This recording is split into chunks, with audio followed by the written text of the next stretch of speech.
चलो बच्चों, आइए हम प्रश्न देखते हैं। प्रश्न है हमारा, निम्न में से कौन से दो मुख्य तथ्य डार्विन के विकास के सिद्धांत के हैं। इसके लिए हमें पहला विकल्प दिया गया है आनुवांशिक अफवाह व उत्परिवर्तन, दूसरा है अनुकूली विकिरण और समझाता, तीसरा है उत्परिवर्तन और प्राकृतिक चुनाव और चौथा है शाखित वंश और प्राकृतिक चुनाव। सबसे पहले हम देख लेते हैं हमारी मुख्य अवधारणा,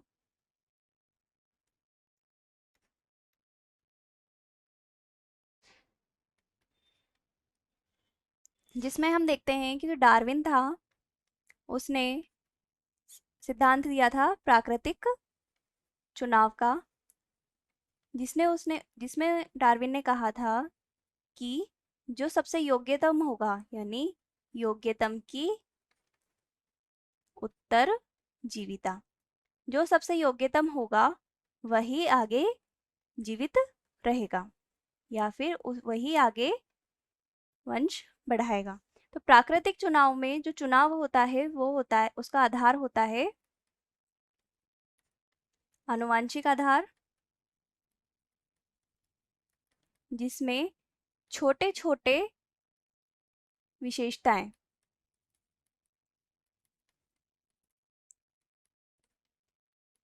जो कि किसी जीव के आनुवंशिक पदार्थ में या फिर हम कह सकते हैं उसके जीनोम में संगठित होती जाती है, और वह जो अधिक योग्य होता है उसके साथ अगली पीढ़ी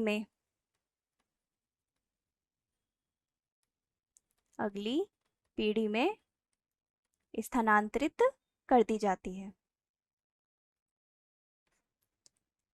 तो अगली पीढ़ी में जो स्थानांतरण है